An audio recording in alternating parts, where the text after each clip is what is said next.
pledged their lives, their fortunes, and their sacred honor to bring freedom to America. Some of them lost their lives, many of them lost their fortunes, but none of them lost their honor in that cause that eventually prevailed after great sacrifice. Dr. Paul, it was not far from here that John Lewis and Meriwether Clark broke camp on that final day as they completed their assignment for President Thomas Jefferson to see the waves of the Pacific break on the western shore of America. But who would remember their names if they had gone east rather than west, if they had failed to complete their mission and done their duty? You and I, my friends, will break camp tomorrow morning.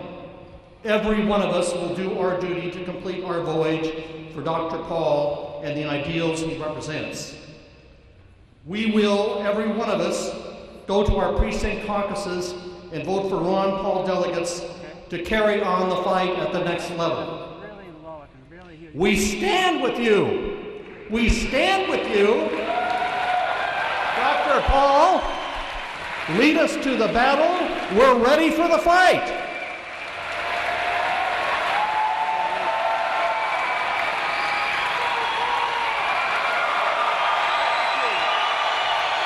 Thank you very much. Thank you. Thank you very much. Thank you.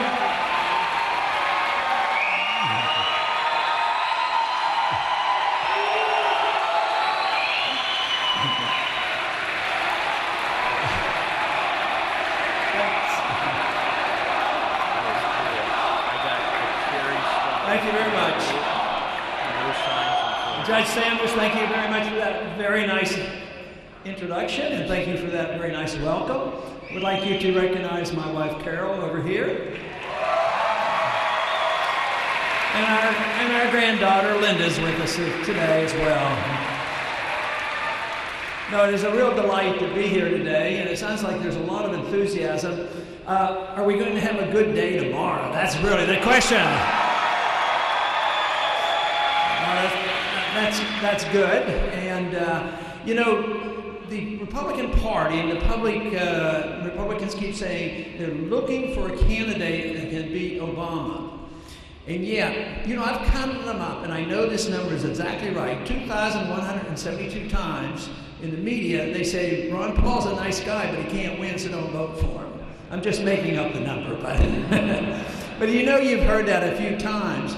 But you know what? When they dare do a poll and run my name up against Obama, guess what? We come out the best. But you know, that shouldn't surprise any one of us, because the freedom message is a broad message. And you know, we do get support from independents, believe it or not. We get support from some Democrats too. So it is broad-based, but it is true. There is a challenge in the Republican primary.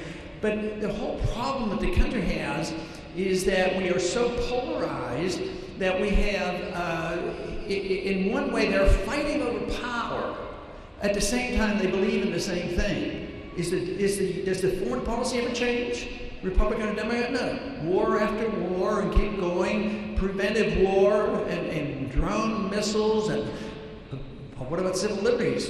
Does one party protect civil liberties more? Absolutely not. Both parties challenge civil liberties. Which party has stood for really challenging the Federal Reserve? Neither one. Which party cuts spending? Neither one.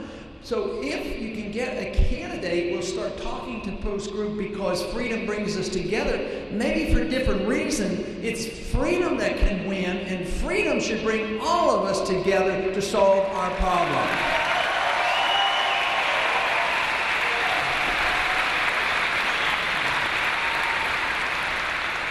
You know, freedom is a relatively new issue, although bits and pieces were worked on for even centuries. It was really with our revolution, the real test was tried out, and it was very successful. We became the richest country. We became, the freest country, and we proved the point, which other countries have too. The freer a country is, the wealthier the country is. So if we're getting to be a poorer country because we're less free, wouldn't the answer be, why don't we demand our freedoms back, and we'll get our prosperities back as well?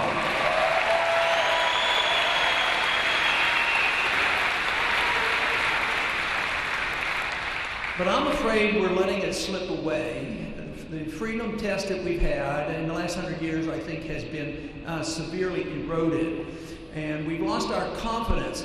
I think what happened was that because we were free and prosperous, people concentrated more on materialism than they did on the ideals and the conditions on which wealth is produced. And then it generated a class of citizens who thought, well, wealth is the goal, and there's a lot of wealth. It's endless, so we'll just go to the government to redistribute the wealth.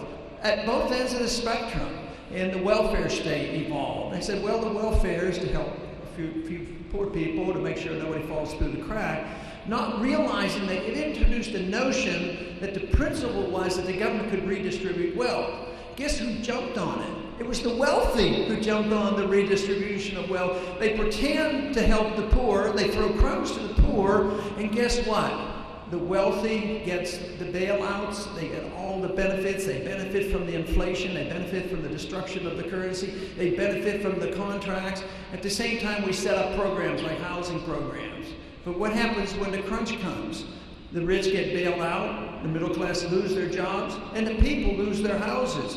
So it's not working, and it's rewarding the wrong people. This is the one thing about freedom. The rewards come to those who work hard and strive to take care of themselves, and they benefit.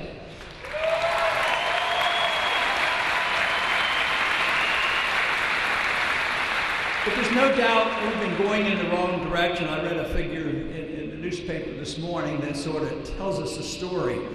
And the story is that we're not having less laws being written. Somebody added them up. They'd added up all the new laws as of January this year, just in 1 month because it's a new year. And this didn't involve just the federal government, but federal and state, all the way down.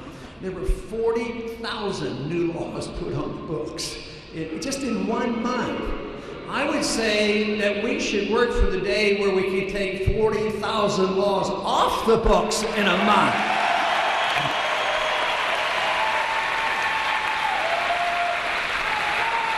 We have way too many laws. There's control of all citizens, cradle to grave. They can come in their houses. That Fourth Amendment means nothing. And we just can't keep doing this because it stifles us, it discourages us, it undermines the prosperity, it undermines the marketplace, and therefore we're in this mess today. But the founders did the best they could. They weren't overly confident because they said, we've given you a republic, as Franklin said, if you can keep it. And also John Adams said, the Constitution is a law, but it's only as good as the people. If the people are not a moral people, the law won't take care of it. So we can complain about the president, the courts, and the Congress and all. We have the responsibility. But this is where I'm getting excited and I'm getting more optimistic because the people are waking up and they're sick and tired of it, and Congress has to hear the message from us.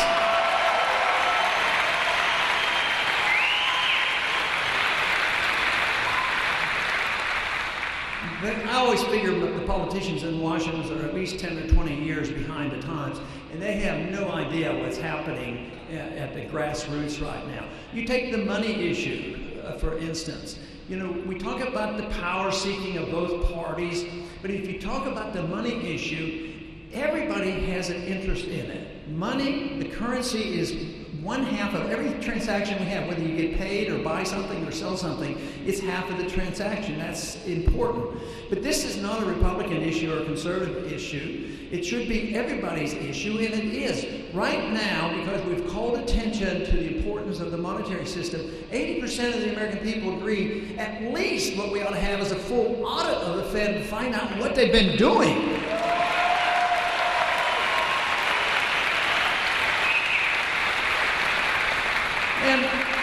And they're catching on. There's about 4 or 5 pieces of legislation that's been recently introduced dealing with the monetary issue and dealing with the Federal Reserve to try to rein in the Federal Reserve. Of course, the simple solution to it is to have a bill that just flat out repeals the Federal Reserve Act. That would solve the problem.